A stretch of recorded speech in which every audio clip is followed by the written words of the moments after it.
Hello बच्चों, आप हैं बिंदु चौधरी के साथ और आज हम कवर कर रहे हैं हमारी इंग्लिश लिटरेचर की बुक कैलिडोस्कोप की 8th पोयम। और यह पोयम किसके द्वारा लिखी गई है? कमला दास के द्वारा। और पोयम का नाम क्या है बच्चों? ब्लड। अब ये ब्लड की क्या बात चल रही है यहाँ पे, उससे पहले हम कमला दास की बात करते हैं।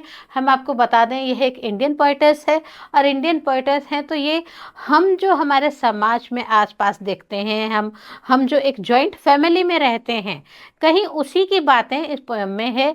उसी की बातें, उसी के आधार पर जो सारा चित्रण किया गया है, बहुत ही मार्मिक चित्रण है, उसे हम करेंगे। लेकिन उससे पहले हम हमारे पोइटेस की बात करते हैं। कमला दास वॉज बॉर्न ऑन 31 मार्च 1934। 1934 में 31 मार्च को इनका बर्थ हुआ है। She is an Indian confessional poet in English. Confessional का मतलब होता है कई चीज़ों को स्वयं स्वीकार कर लेना, कन्फेस कर लेना, और उसके लिए सुधार की भी कोशिश करना। इनका एक कमला दास नाम नहीं है, अलग नाम है। देखिए, popularly known by her one time pen name Madhavi Kutty and कमला सुरैया।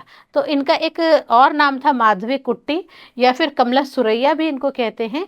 लेकिन इन्होंने जो पोएट्री का निर्माण किया वो कमला दास के नाम से किया था। कमला दास की लिटरेरी फिगर्स की हम बात करते हैं तो सिर्फ इंग्लिश ही नहीं, इनका मलयालम पे भी कमांड बहुत अच्छा था। One of the greatest literary figures in Malayalam. Her works in poetry and in prose. सिर्फ पोएट्री ही नहीं लिखी इन्होंने प्रोज पर भी काम किया है। Has given her a permanent place in modern Malayalam literature as well as Indian writing in English. अब देखिए, इन्होंने पोएट्री प्रोज दोनों लिखे हैं, और इन्हीं की वजह से इनकी एक अलग विशेष पहचान बनी, ना सिर्फ मलयालम लिटरेचर के अंदर, बट जो हम बात करते हैं हमारे इंडियन लिटरेचर राइटिंग्स हैं उसमें भी इनका बहुत ही महत्वपूर्ण स्थान है। और जहाँ पे हम मॉडर्न लिटरेचर की बात करते हैं तो Kamala Das is the prominent name here. She is best known for her feminist writings and focus on womanhood. अब यहाँ पे इनका जो लिखने के लिए क्या, किस पे लिखते थे ये, हमने देखा जो चाइना की एक स्टोरी टेलर हैं, हमारे कोर्स में उनका भी था बाइशू मीन। वो भी ज़्यादातर उनकी जो स्टोरीज होती हैं उनका जो केंद्र बिंदु, सेंटर पॉइंट होता है, वो क्या होता है? वुमेन्स होती हैं। सेम हेयर, कमला दास की भी प्रोज या पोएट्री को देखें तो महिला प्रधान उन्होंने ज़्यादातर जो स्टोरीज हैं उन्हें लिखा है, पोएम से उन्हें कवर किया है। So she is the best feminist poet here, writer here. She has been the recipient of such famous awards as the Poetry Award for the Asian Pan Anthology, the Kerala Sahitya Academy Award for the best collection of short stories in Malayalam। अब यहाँ पे देखिए, बहुत famous थी इनकी जो लेखनी है, बहुत अच्छा काम कर रही थी, और उसकी वजह से सबसे पहले पोएट्री अवार्ड जो है एशियन पैन एंथोलॉजी का पोएट्री अवार्ड इनको मिला है। इनको मिला है केरला साहित्य एकेडमी अवार्ड। इनको बहुत best collection of stories, short stories जो इन्होंने मलयालम लैंग्वेज में लिखी थी उसके लिए मिला है। Other than Chamanlal award for fearless journalism, ये जर्नलिज्म भी बहुत अच्छी करती है, और उसके लिए इनको चमनलाल अवार्ड मिला है कि बिना डर के अपनी बात को रखना, ये कोई सीखता है तो वो कमला दास से सीखता है। डेथ की हम बात करते हैं, शी वॉज डाइड इन 31 मई 2009। सो ये तो हमने बात की हमारे पोएटेस के बारे में। और जब हम पोएटेस की बात करते हैं तो हम सबसे पहले हमारे पोएम जो है उसके बारे में भी बात करते हैं। Some lines on our poem. Blood जो है हमारे, ये जो पोएम इसमें ली गई है इसकी हम बात करते हैं। Blood is a poem by Kamala Das that explores the poet's childhood memories and the loss of her great grand mother. अब ये पोएट यहाँ पे जो दो चीज़ों के बारे में कमला दास अपनी बात रख रही हैं, पोएट्स अपनी बात रख रही हैं। पहला तो वो अपने चाइल्डहुड मेमोरीज़ को, ये जो पोएम है इसमें इनकी बचपन की जो यादें हैं उनको हम देख सकते हैं, उनको हम पढ़ सकते हैं, उनको हम महसूस कर सकते हैं। इसके साथ ही great grand mother, it means दादी की भी, जो हम परदादी कहते हैं, ग्रेट ग्रैंड मदर है, उनका भी लॉस, उनके डेथ के ऊपर भी ये चीज़ें लिखी गई है। वो जो ग्रेट ग्रैंड मदर है वो क्या क्या कहती थी, क्या क्या उन्होंने देखा, क्या अनुभव किया, वो सब हम लोग कहीं ना कहीं इनकी स्टोरीज, इनकी पोएम्स में देखते हैं। दिस पोएम इज सेट इन मालाबार केरला। ये जो है पोएम, इसका केंद्र बिंदु कहाँ है? मालाबार केरला में है। थीम की हम बात करते हैं तो नॉस्टैल्जिया एंड लॉस। कहीं ना कहीं किसी को खोने का जो हम दुख कहते हैं, वह कमला दास की इस पोयम में है। क्यों है बच्चों? क्योंकि ग्रेट ग्रैंड माँ जो है वो, उनका लॉस हो जाता है, उनके डेथ हो जाती है, और वह सब कहीं ना कहीं कमला दास को बहुत ज़्यादा हर्ट करता है। The poem explores the interplay between nostalgia and loss. एक दुख हो रहा है, हानि हो रही है, and how time passes and memories fade.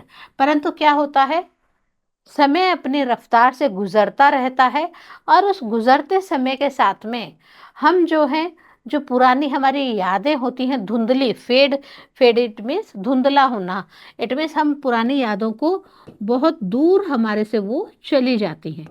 तो कहीं ना कहीं हम इस चीज़ को देखते हैं कि कमला दास जो है वो एक तरफ तो अपनी ग्रेट ग्रैंडमा को याद कर रही हैं, उनके सपने को याद कर रही हैं, उनकी बातों को याद कर रही हैं, अपने ब्रदर के संग की अटखेलियाँ याद कर रही हैं।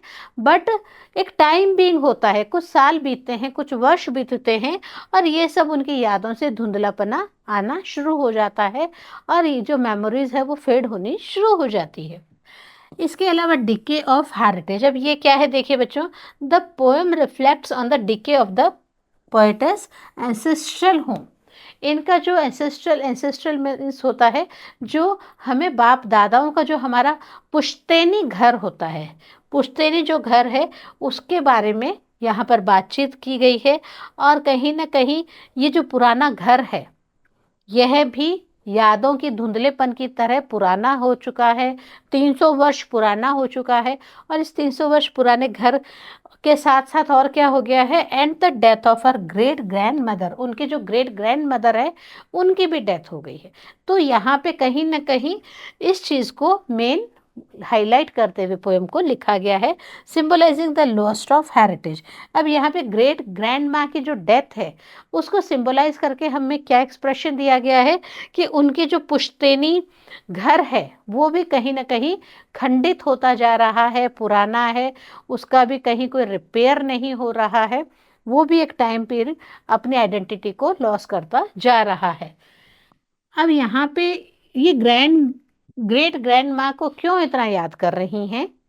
क्यों? क्योंकि इनकी अपनी ग्रेट ग्रैंड माँ से बहुत अच्छी बॉन्डिंग होती है, बहुत अच्छी इनकी बातचीत होती है, बहुत अच्छी ये रखती हैं। The poem highlights the poets bond with her great grandmother and the deep emotions connection she felt for her। अब बहुत अच्छी बातचीत, बहुत अच्छी बॉन्डिंग होती है। आपको पता है, आप भी अपनी दादी नानियों से अभी तक भी कहानियाँ सुनते हो, तो जो चाइल्ड मेमोरीज की हम बात करते हैं, छोटे बच्चे की जब हम बात करते हैं बच्चों, तो वहाँ पे भी तो ये चीज़ें आ रही हैं। तो यहाँ पे जो पोएटेस है वो भी यही देख रही हैं कि उनकी ग्रेट ग्रैंड माँ से बहुत अच्छी जो यादें हैं, बॉन्डिंग है वो है। इसके अलावा जो वो महसूस कर रही हैं, जो एक इमोशंस का जो कनेक्शन है, भावनात्मक लगाव का जो कनेक्शन है, वह यहाँ पर शो हो रहा है। तो ये तो हमने थोड़ा सा हमारे पोएम के बारे में बताया। ऐसा कोई लिटरेरी डिवाइसेस इस पोएम में ज़्यादा नहीं यूज़ की गई है, क्योंकि कहीं कुछ इमोशंस को लेके इस कविता का ताना बाना बुना गया है। स्ट्रक्चर की हम बात करते हैं बच्चों, the poem is reflective and opens a window into the poet's childhood. जब ये पोएम शुरुआत होती है तो कहीं ना कहीं हमें क्या दिख रहा है, पोएटिस जो है अपने बचपन की यादें हैं, अपने बचपन की यादों पे झुकाव ज़्यादा महसूस कर रही हैं। The poet reminisces about her childhood and the deteriorating ancestral home. यहाँ पे दो चीज़ें देखिए, एक तो अपने बचपन की यादों के बारे में बात हो रही है, इसके अलावा जो उनका एंसेस्ट्रल होम है, पुश्तैनी मकान है, जो कि ये पुराना होता जा रहा है, जो कि ये खंडित पोजीशन में जाता जा रहा है, without any repairing, without any care, उसके बारे में इस पोएम में बात की गई है। The poem evokes a deep sense of longing and melancholy. बड़े हो गए हैं, बड़े होने के बाद में बचपन की याद करना, दुखों की याद करना। तो ये चीज़ें यहाँ पे ये बता रहे हैं, जो कमला दास हैं वो कहीं न कहीं हम कहते हैं ना कि आप धरातल से जुड़े हुए होते हो तो बहुत अच्छा आपकी रचना आती है। Same condition with Kamala Das really by heart touched with her great grandma, और ग्रेट ग्रैंड माँ के साथ में वो क्या क्या पूरा सिनेरियो चलता है, ग्रेट ग्रैंड माँ का जो एंसेस्ट्रल हाउस है उसकी क्या वो केयर कर पाती हैं, नहीं कर पाती हैं, अपने बचपन की यादों में कितना वो जी पाती हैं, इसी सब को हम हमारे नेक्स्ट पार्ट में पोएम डिस्कशन में आपके संग लेके आएंगे बच्चों। तब तक बने रहिए बिंदु के साथ।